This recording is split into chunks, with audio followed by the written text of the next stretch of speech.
make sure if you buy a lot of kit or you start to stockpile survival equipment, bags and sleeping bags and tarps and tents and knives and all these things, make sure you use them. Get used to walking miles with the weight of them. Make it become a second nature. You may not need to use it, but if you do, it's best not that it's your first time trying stuff out.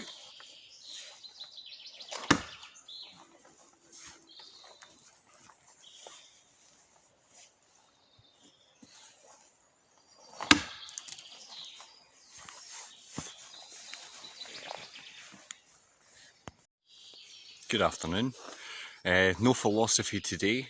It's just a wee video on what I carry in my day bag when I come up to the woods and stuff, and a wee sort of experiment on how long I think I could last on this bag.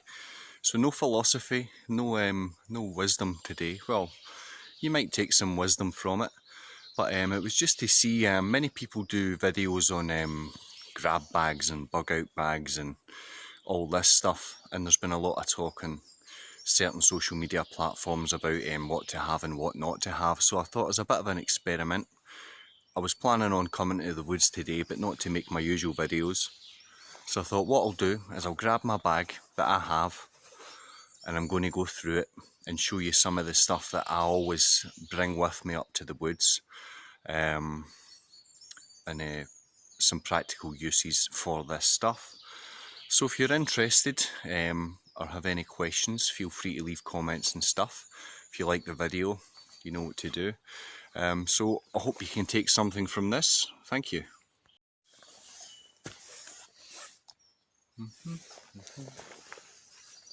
So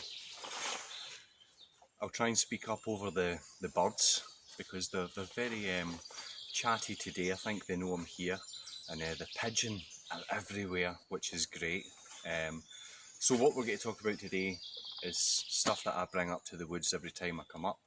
Now the bag has not been prepared.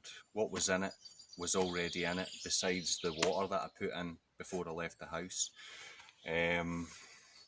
Usually if I'm doing an overnight trip, I'll have my sleeping bag and my woolen blanket attached to the bottom here, but for today I had my tripod for the camera. The bag itself is a 26 litre tactical bag. Now some people say, why take a tactical bag when there's more compartments so you can get less things in it opposed to a big camping hiking bag? I like order. I like knowing that in here is a certain thing and here is a certain thing. I know where in my bag all the things are, so it's easy access if I need to get something quickly, rather than realising that I need something that's at the very bottom of my bag and I need to take everything out to get to it. So the bag itself is a 26 litre bag by Combat UK. It was a reasonably cheap bag. I've been using this bag weekly for almost a year. So let's say roughly I've used it 50 times. None of the stitching's breaking, none of the zips have burst. The bag is in reasonably good order. From time to time I spray it with a silicone spray just to keep it a little bit waterproof. Now it's not a waterproof bag, but I should hopefully have a waterproof cover in the bag somewhere, but we'll get to that because it's a bit of a surprise to me what's in here. So we'll start with the side. On the side we've got a Bcb Crusader Mach 1 cook set. So in the cook set we have a lid, we have a plastic cup,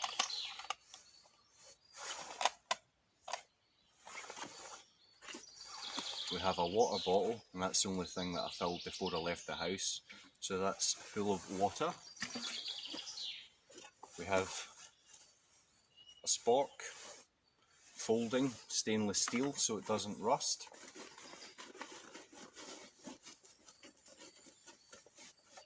We have the cooking pot,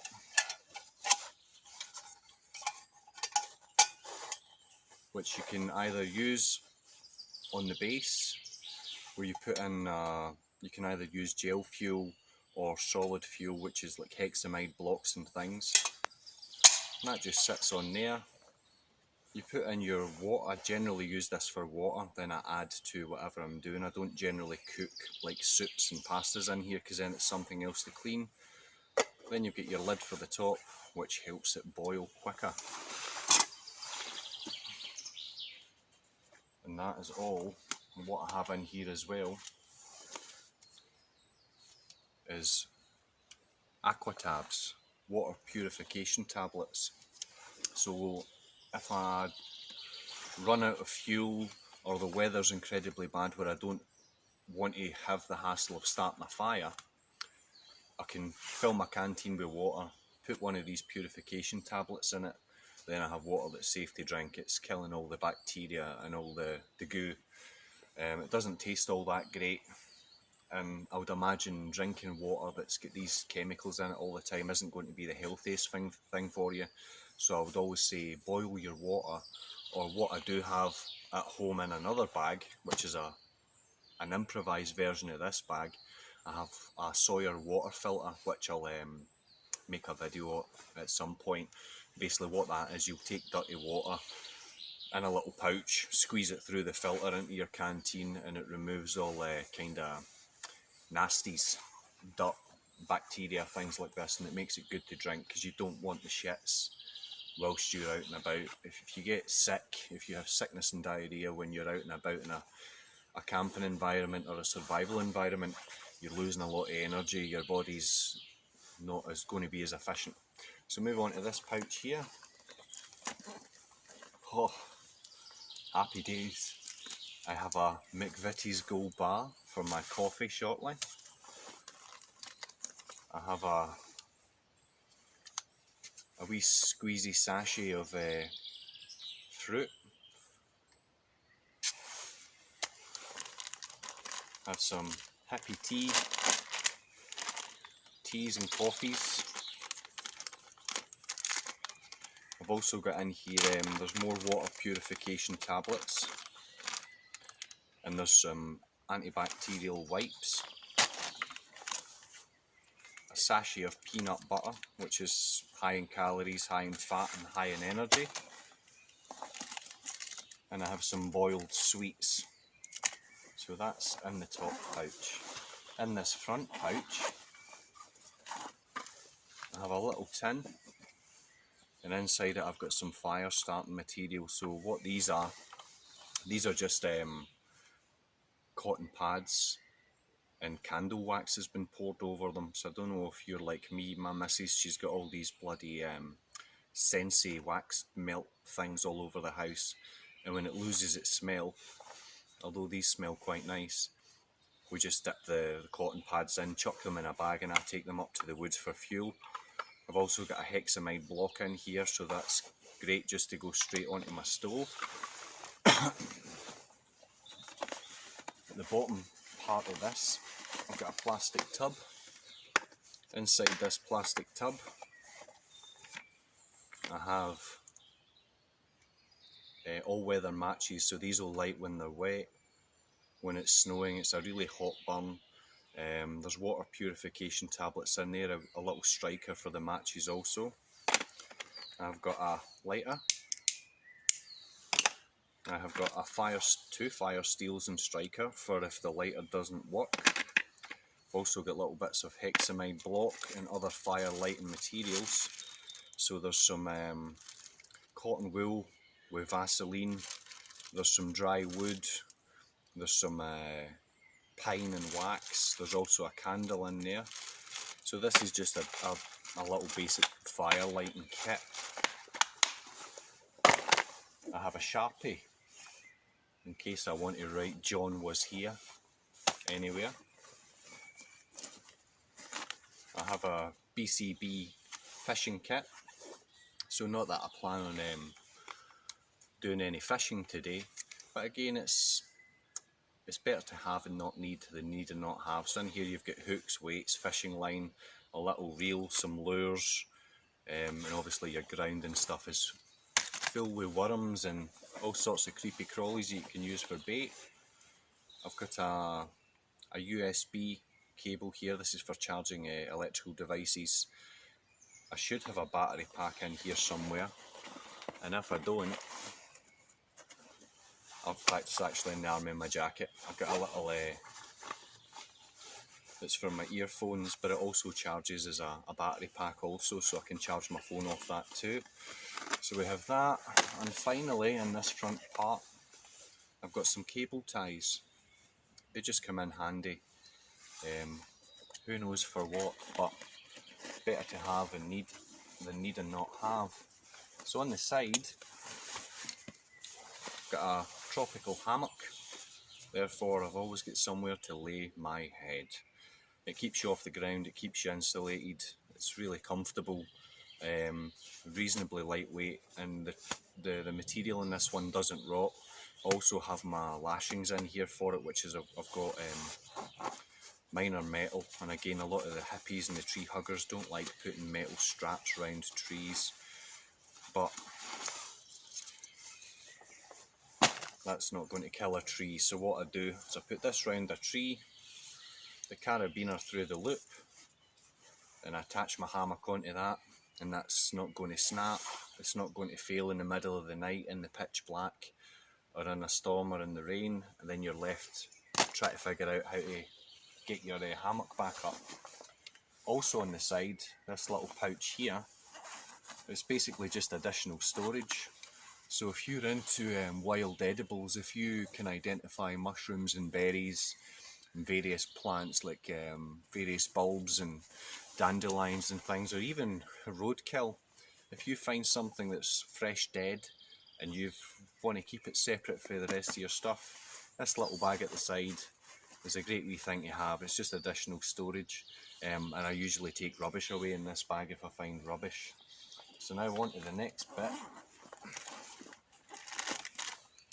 I've got some Hexamine Blocks in an airtight bag, because if you've used Hexamine Blocks you'll know that these things really stink, and you don't want this stink on all your stuff. So there's 8 tablets in there, so that'll boil 8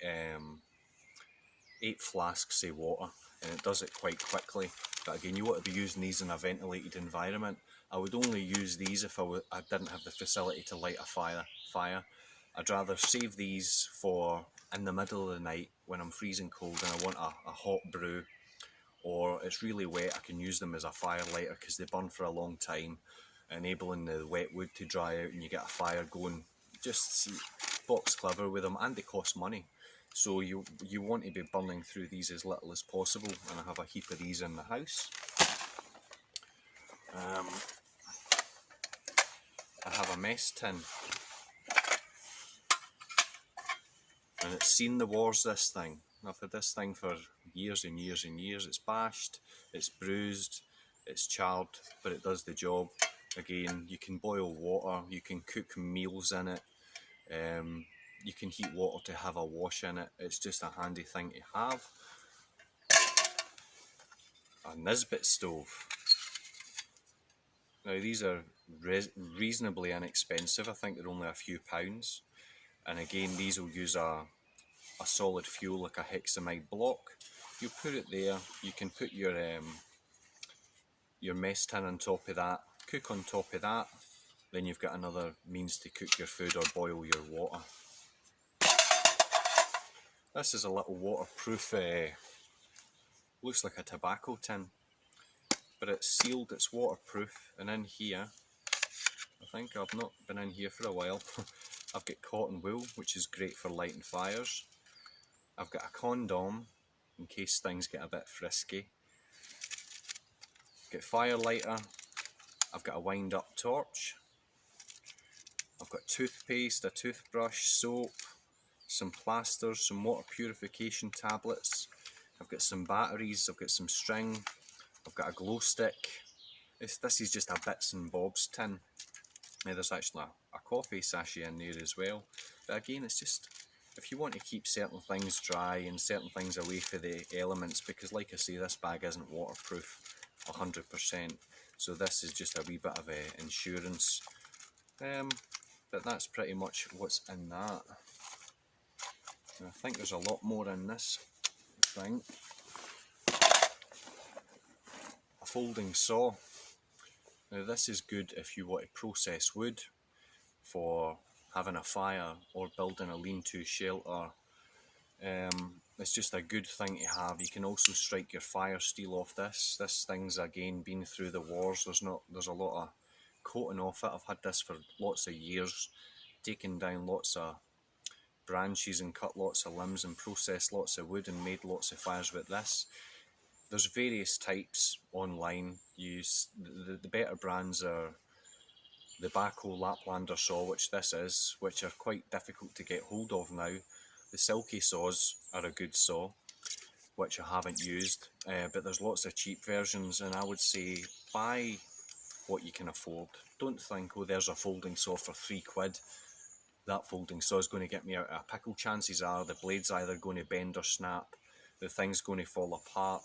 These things, again, they're not overly expensive, but there's a good grip. It's a rubberized grip. If you're in the woods, it's likely going to be wet, or there's going to be moisture from time to time, so you want something with a good grip. There's a leather lanyard. The blade's good quality, and I've used this hundreds of times and it's still sharp, whereas a lesser quality product, you maybe not get your £3 worth out of it. So that's my folding saw. We have a meal, chicken curry and potatoes. Again, it's a high fat, high calorie, high protein, high salt. How are we talking calories? We're talking 500 calories in just this one wee sachet, which again is boiling the bag. We have a chocolate brownie, 350 calories. Again, you can eat this hot or cold, lasts for years and years and years. Best before end of November 2020, but I guarantee if I eat this in 5 years' time, it will be fine and dandy.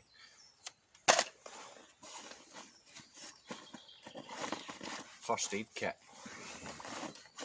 and it's quite a comprehensive first aid kit.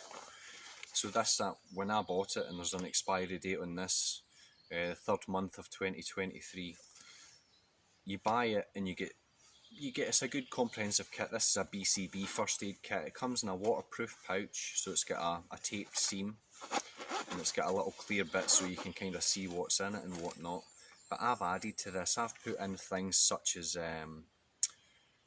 painkillers, water purification tablets, extra bandages, wipes, germaline, tubular grips, more condoms, needle and thread, things like this. I've also got, and I got these recently, they're called Celox Hemostatic Granules.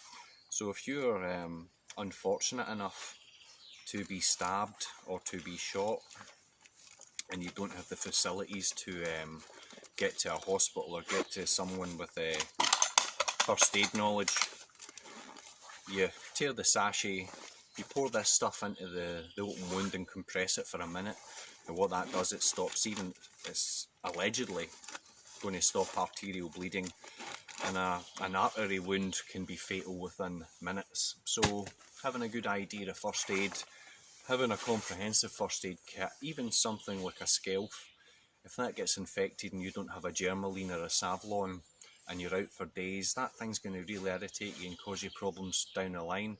It could be on your working hand. In previous videos I've cut myself and super glued, I've showed on the video, super gluing a wound back together. You need to be prepared. I'm miles away from pretty much any, I'm a good 15 miles away from the nearest hospital. So if I hurt myself out here, or I hurt a leg and I can't move, I need to be able to give myself some sort of relief and some sort of first aid off the bat. So that is that pouch. In the very back of this bag, you see this big straw, and this, if you hear that, is a 3-litre water bladder, which I always fill up before I come out. Not that I think I'm going to need 3 litres plus my ½ litre there, and water purification, but I do it for weight. I want my bag to be as heavy as possible, so that I get used to travelling with a heavy bag. And again, the plastic is it doesn't leach chemicals into the water. It keeps it kind of usable for a long period of time, and it's a very durable thing. I like a pad in the back that's water, because it fits the contours of your back. Now in the main compartment at the back, let's just turn this back up. Here we go, lunch for today. Hot chicken noodles. Lightweight, carbohydrates, good stuff. Torch. This is a rechargeable torch, and I always make sure it's charged every once in a while, and it's got a strobe effect and things on it. So it's tactical, which again is from a self-defense point of view, it's got more than one benefit. So we've got a torch. I have hand warmers, which again, very lightweight.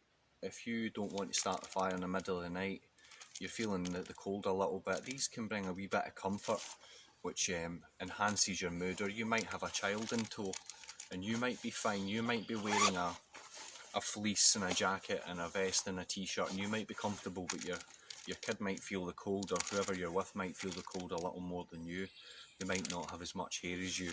So then you've got something that provides a wee bit of extra comfort that can kind of take the misery out of things. A battery pack, which is again got a flashlight on it. I can charge my mobile phone off this. My mobile phone I use for recording purposes up here. I do not have the GPS on, I do not have the Wi-Fi on, I don't have mobile data on. I don't want my GPS position to be known. When I don't use the mobile phone, the power is off. But there's things on it like compasses and whatnot. There's also a flashlight on it. There's various things that I want to have. Music's an important thing. If you are out here and you want to lift your mood, it's night time and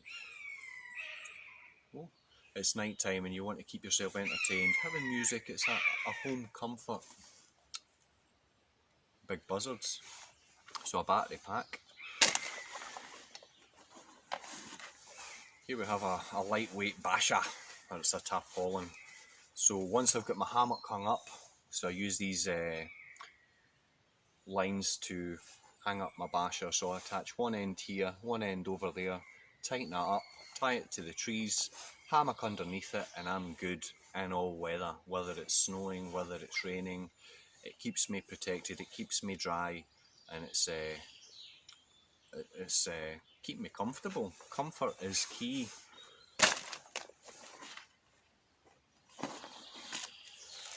We have a foil blanket. So again, this is heat retention if I build a fire, and if I so desired, if I put this between the trees, it's going to reflect a lot of light and a lot of heat back onto me and whoever I'm with. Very lightweight. It could be the difference between life or death. Again, same if you have an injury and I'm going to be sat up here for hours and hours. I don't have my sleeping bag today, I don't have my woolen blanket, but I do have this. If I wrap myself in this and I'm up here for 2 or 3 hours before someone can get to me to help me, I'm going to be okay regardless of the weather. I've got a better chance with that. Extra bauble, just in case the bauble snaps, you know what it's like. I have got a bandana slash face mask slash balaclava. Again, it's just an extra layer of clothes. You can, out of principle, I don't wear masks. Even if I was freezing, I don't wear masks. But if I was really cold, this is again extra something to put on my head to keep the heat in or keep the hair out of my face. And again, if someone's with you and they're feeling the cold, you can give this to them also. Midgie net. In Scotland, in other parts of the world, midges and mosquitoes are hell. Even walking up here today, and I know it's 2021, what day it is, what month it is, I think it's May, Marchy time, but the midges are already out. And if you're up here in certain times of the year, the midges are crazy. If you're stalking game or if you're hunting and you're in the one spot and you don't want to light a fire to get the smoke to get rid of the midges, a midgie net is just, it's all the difference. Midges are of the devil. I have a ground sheet, so if I don't have trees to hang my tarp on, I can make a shelter with my tarp, with my walking pole, with branches. I'll find a way to do it. I have a ground sheet to protect me for the moist ground, and it keeps my stuff here. Again, I could chuck this over myself and over my bag if it starts to bomb it down with rain or snow, keeping me dry. Very inexpensive, very lightweight. It could be another shelter if you so desired. but I have a rucksack cover. This is a big rucksack cover. Now it does up to a 65 to 95 litre pack. This is only, let's say, 30 litres, but with the side pouches and with a big Arctic sleeping bag and a woolen blanket, it really does add size to this, and it's better to have more than you need. So you can tie it in such a manner where everything's protected, everything's dry, and again, it's not ideal, but if it's pouring down and you want something quickly, you could get out the way, put this over yourself and your gear until the bad weather calms down or passes. It's just a handy thing to have, and it doesn't weigh much at all. Lastly, in the bag, we've got some paracord, and you can see here I use paracord to string up my shelters and things. I also use it, I don't know if it's in shop, but my bootlaces, when they burst, I just replace them with paracord. It's strong, it's durable, you can break it down, it's multi-strand, you can start fire with it. It's just a really handy thing to have. But that is it for the bag. Now on my person, I have a lighter in here. Always have a lighter handy. This one glows in the dark for a wee while, so if it's dark and I need to see it round about the camp, it's there. I have my battery pack in here. In here I have a knife sharpener. It's a Falcon Evan DC3, so it's a smaller one, but it helps you retain the edge on your knives. There's nothing worse than trying to make a feather stick or shave wood with a dull knife. And here also have my house key. The watch is considered, which has a thermostat and a compass on it as well. The battery life in this watch is about 5 years. I have spare batteries in that wee tin for this watch. I usually bring a multi-tool, but that's in my other bag. What I've got a small Maxpedition Fat Boy bag, so if I were needing to bug out fast, I would have this on my back and the Maxpedition on the front. So in that, I would have my water filter, extra food, multi-tool, things that I wouldn't necessarily bring up here just because I'm not going to use them. But the watch has got a compass, it's got a thermometer, 5-year battery life. I have an everyday carry. This is a Lansky world carry knife, so this is legal in pretty much every country in the world. It doesn't lock, which means it's legal, but it's got a really strong slip lock. And again, I'll use this for opening food pouches, opening boxes, cutting paracord. It's handy to have such a practical knife at hand all day, every day, not just when you're in the woods. Even if I'm cutting hair, if I'm out and about, and if I'm seeing someone out a walk, I've always got a knife on me. Where's the patch? No knife, no life. You don't want to be stood needing something to open something or just cut something away, even cutting a seatbelt away, even breaking the window in a car. If someone's stuck in a car, the bottom of this does it. Cutting seatbelts, it's better to have and not need than need and not have. You've got to have a good belt. You've got to have another knife. This one's a bit more substantial. This is a Gerber Freeman folder knife. This is classed as a hunting knife. This is a locking blade, which is illegal if I were to be walking about and the police decide to stop and search me. Unless I'm up the woods, I don't really have a good excuse to be carrying something like this, but it's incredibly sharp. It's good for skinning game, it's good for general woodcraft and bushcraft things. It's a very durable knife. Again, I don't think they make them anymore, but who knows. And finally, I have my Tom Brown Tracker Mach 1. I don't generally carry an axe because this is as good as an axe. This does what an axe can do. It's not as good as an axe, but this does more than an axe can do. So I can chop down and have chopped down trees. It's got a saw back for notching, for hanging up guy lines, making traps, even if you needed to, sawing through things. I can break high tensile wire with this thing. It can also be thrown. It can be used for just so many things, taking the bark off of trees. This is a survival knife. Again, there is no excuse to have this going to the co-op for a pint of milk, but up in the trees, if I want to make a shelter, if I want to skin an animal, if I want to make tent pegs, if I want to split wood for a fire, it's all here. I don't need to bring an axe, I don't need to bring a machete, everything is here. And again, when I'm got downtime, I'll sit and throw this at a tree for half an hour and just practice that skill, as again, it's fun, it's enjoyable. I do it with the kids, and again the DC3 sharpens this up really well. It's an expensive knife, but I expect to have this put in my coffin when I'm getting burnt and sent up the way. This will last me all my life. So you can get inexpensive knives that are good, but survival knives, I would say you need to spend a few quid for one that's going to last you a while, and that goes into a sheath on the back.